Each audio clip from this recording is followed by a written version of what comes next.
साथियों नमस्कार। आज से हम अपनी सीरीज को कंटिन्यू करने जा रहे हैं विद करेंट अफेयर्स।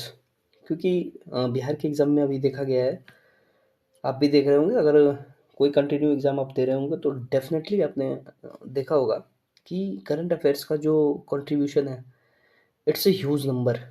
चाहे वो आप देख लें बीपीएससी का, आप एईडीओ का एग्ज़ाम देख लें। एईडीओ तो खैर अभी होने वाला है, या फिर बीपीएससी का जो मेन एग्ज़ाम है वो देख लें। बीपीएससी 70 फर्स्ट बीपीएससी देख लें, 71वां बीपीएससी देख लें, या फिर अभी दरोगा का एग्ज़ाम हुआ है। उससे आप एनालाइज कर सकते हैं कि बीपीएससी किस मोड में जाने के तैयार है। भाई उसने नॉर्मल जीएस के क्वेश्चन भी पूछे हैं, स्टेटमेंट बेस्ड पूछे हैं। तो आपको हर सेक्टर की तैयारी आपको अपने लेवल से ही अच्छी से ही करनी होगी। तो हम करंट अफेयर्स की सीरीज में पहले एडुटेरिया के जितने भी प्रैक्टिस सेट्स हैं, we will discuss this thoroughly. और आपको मैं दावे के साथ कह सकता हूँ कि आपने इससे अगर पूरा इसके सेट्स कर लिए, तो मैं आपको एक क्वेश्चन के साथ एक इन्फो तो बिल्कुल नहीं दूंगा, मल्टीपल इन्फो दूंगा। और मल्टीपल इन्फो से होगा क्या ना, आपका एक रिवीजन भी साथ साथ ही होते जाएगा। तो ज़्यादा देर नहीं, इस वीडियो में आपको दिखेगा क्या कंटेंट मैं डिलीवर कर रहा हूँ। अगर सही लगे फिर कंटिन्यू करना, नहीं लगे तो कोई नहीं यार, जहाँ अच्छा मिले वो कंटेंट आप फॉलो करो। मेरा छोटा सा इंट्रोडक्शन है। मैं ऑलरेडी सेलेक्टेड हूँ सीजीएल के थ्रू हूँ, और मेरी पोस्टिंग अभी दिल्ली में है, मिनिस्ट्री ऑफ होम अफेयर्स के अंतर्गत। ठीक है, तो मैं बहुत ज़्यादा अपने बारे में बताने की कोशिश नहीं करता हूँ, मैं पढ़ाना शुरू करता हूँ, डिस्कस करना शुरू करता हूँ। फर्स्ट क्वेश्चन से ही शुरू करते हैं। पहला ही क्वेश्चन हमारे यहाँ है कि इनकरेक्ट। तो जैसे कि आपको दिखे कि इनकरेक्ट वाले क्वेश्चंस आ रहे हैं तो आंखें चौकन्नी हो जानी चाहिए। इनकरेक्ट क्वेश्चन के बारे में पूछा जा रहा है तो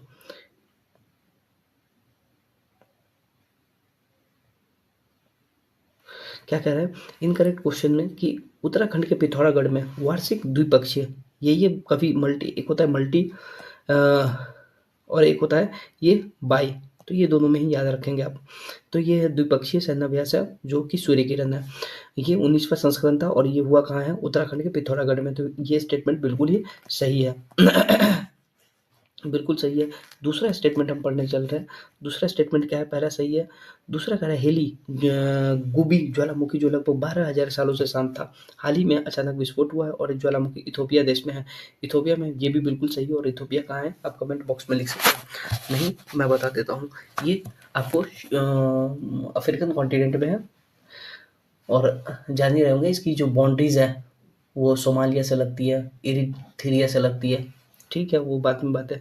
तीसरा है कि ट्री वुमेन ऑफ इंडिया के नाम से मशहूर सालू मर्दा थिमक्का का निधन बेंगलुरु में हो गया है। बिल्कुल सही है, तीनों स्टेटमेंट सही है। लेकिन ये चीज़ याद रखना कि हमें खोजना कौन सा है, असत्य। तो असत्य में कौन सी है, कोई असत्य है ही नहीं।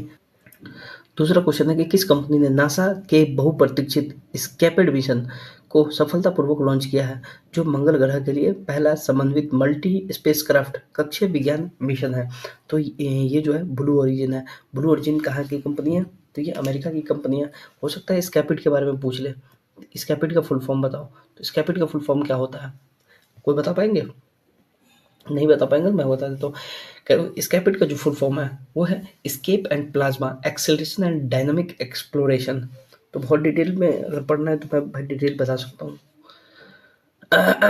दूसरा है, तीसरा क्वेश्चन हमारा है कि भारत के खेल प्राधिकरण ने राजस्थान राज्य क्रीड़ा परिषद और राजस्थान सरकार के सहयोग से खेलो इंडिया यूनिवर्सिटी गेम्स 2025 के 5वें संस्करण का के लिए लोगो, शुभंकर, मशाल और जर्सी का अनावरण किया है।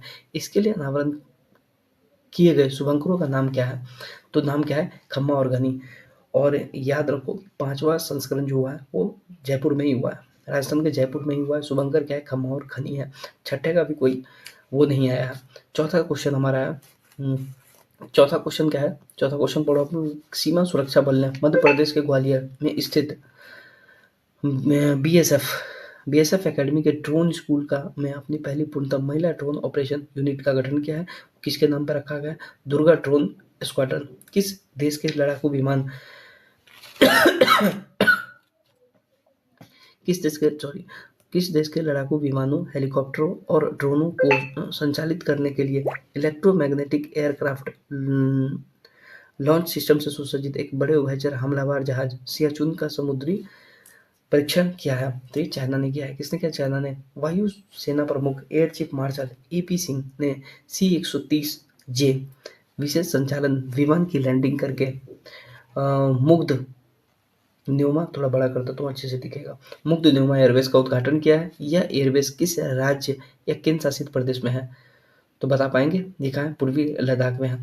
भारत के प्रधानमंत्री ने कहाँ पर स्थित 1020 मेगावाट पुनः सांगछू 2 जल विद्युत परियोजना का उद्घाटन किया है, जो भारत और भूटान के जल विद्युत सहयोग को दर्शाता है। ये कहाँ किया है? ये क्या है? वांगटू फोडंग में। ये भूटान का ही एक डिस्ट्रिक्ट है। भूटान का ही एक डिस्ट्रिक्ट है। नेक्स्ट क्वेश्चन हम 8 नंबर पे चलते हैं।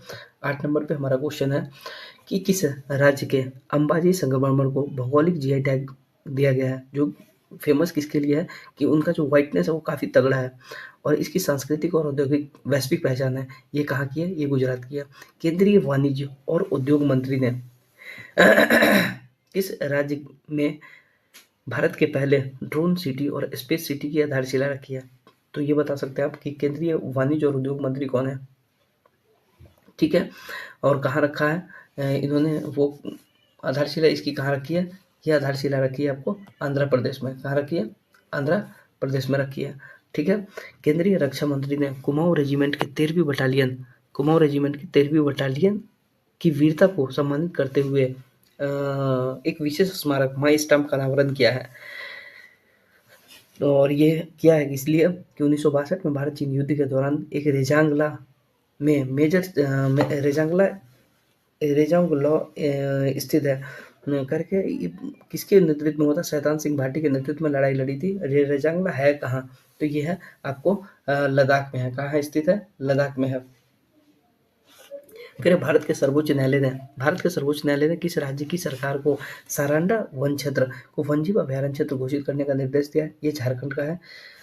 12 नंबर क्वेश्चन पे आते हैं हम लोग। 12 नंबर क्वेश्चन पे है कि वैदेश्वरन राजा रमन जिनका हाल ही में निधन हो गया है, किस क्षेत्र के प्रमुख रूप से जुड़े थे? वो कंप्यूटर विज्ञान से जुड़े हुए थे। थोड़ा हम फास्ट भी करते हैं ताकि जल्दी भी हो, बहुत लंबा वीडियो बन जाएगा इससे। भारतीय नौसेना ने मुंबई में माहे श्रेणी के पहले anti submarine warfare shallow watercraft Mahe को नौसेना में शामिल किया है। इस जहाज का निर्माण किस कंपनी ने किया है? इस जहाज का जो निर्माण किया है वो आपको किया है कोचिन शिपयार्ड लिमिटेड ने किया है।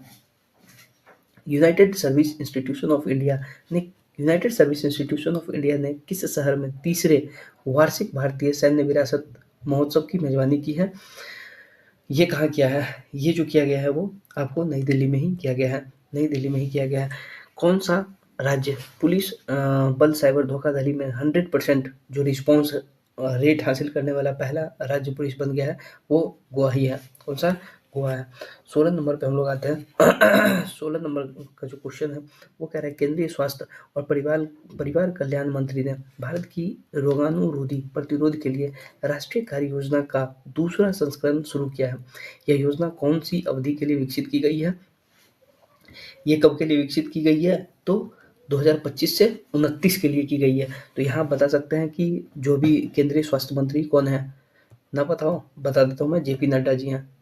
नड्डा जी का नाम मेरे जुबान पे थोड़ा ज़्यादा रहता है दिल्ली में रहने के कारण। तो नेक्स्ट जो क्वेश्चन है वो हमारा 17 नंबर जो क्वेश्चन है वो है थोड़ा बड़ा कर दिया हूँ ताकि दिखे आपको अच्छे से। कह रहा है कि किस मंत्रालय और संस्था द्वारा राष्ट्रीय औद्योगिक वर्गीकरण 2025 जारी किया गया है, जो सांख्यिकी सर्वेक्षण, जनगणना, आर्थिक अनुसंधान और नीति निर्माण में इस्तेमाल होने वाला एक बेसिक टूल है। तो नाम से ही स्पष्ट है कि भाई ये स्टैटिक प्रोग्राम इम्प्लीमेंटेशन नहीं किया होगा, यानी कि सांख्यिकी एवं कार्यक्रम कार्यान्वयन मंत्रालय ने किया होगा। तीसरा अंतर्राष्ट्रीय आयुर्वेदिक सम्मेलन किस देश में हुआ है? आयुर्वेदिक का अंतर्राष्ट्रीय सम्मेलन है ये जो हुआ है आपको ब्राजील में हुआ है। आंध्र प्रदेश के अनंतपुर जिले में इलेक्ट्रिक एयर टैक्सी बनाने के लिए भारत का पहला गीगा स्केल क्लस्टर स्थापित करने के लिए कंपनी के साथ किस कंपनी के साथ जो है साझेदारी की गई है, और एयर टैक्सी बना रहा है, और ये नाम आपने बहुत पहले ही सुना होगा, सरला एविएशन का, इसी से एसोसिएटेड है। किस कंपनी ने artificial intelligence model Gemini 3.0, Gemini खोलते ही गूगल खोलते ही आपको जेमिनी का सजेशन आएगा, तो थोड़ा बहुत डेली लाइफ में भी देखते हैं तो आ जाता है। कैम्ब्रिज डिक्शनरी ने हाल ही में किस वर्ड को अपना वर्ड ऑफ द ईयर घोषित किया है? तो कैम्ब्रिज पैरासोशल, पैरासोशल होता क्या है ना कि वन साइडेड लव की तरह ही है, कि एक साइड से, जैसे सेलिब्रिटी को हम लोग अपना मान बैठते हैं ना, दैट इज पैरासोशल। तो कैम्ब्रिज यूनिवर्सिटी का ये पैरासोशल 2025 का वर्ड ऑफ द ईयर है। सिमिलरली अगर हम ऑक्सफोर्ड में जाए तो ऑक्सफोर्ड का जो वर्ड ऑफ द ईयर है वो है रेजबेट। रेजबेट होता है कि डेलिबरेटली कोई कंटेंट को बोल देना, वो रेजबेट होता है। तो ये याद कर सकते हैं दो चीज, parasocial and ragebait. Ragebait is the word of the year of Oxford, and parasocial जो है कैम्ब्रिज का है। नेक्स्ट 22 नंबर क्वेश्चन जो है, 22 नंबर क्वेश्चन है, भारत के प्रधानमंत्री ने दक्षिण भारत प्राकृतिक कृषि शिखर सम्मेलन 2025 का उद्घाटन किस स्थान पर किया है? तो ये क्या है? कोयम्बटूर, तमिलनाडु में किया है। भारतीय सेना और भारतीय वायुसेना 16 एकीकृत ड्रोन पहचान और अवरोधन प्रणाली खरीदेगी। पहचान और अवरोधन प्रणाली खरीदेगी जो क्या करेगा, 2 किलोमीटर के रडार में ही आपको पकड़ लेगा। यह सिस्टम किसके द्वारा विकसित किया गया है? तो ये हमारे डीआरडीओ द्वारा विकसित किया गया है। तो अब किसी को पता है डीआरडीओ की स्थापना कब हुई थी? तो 1 जैन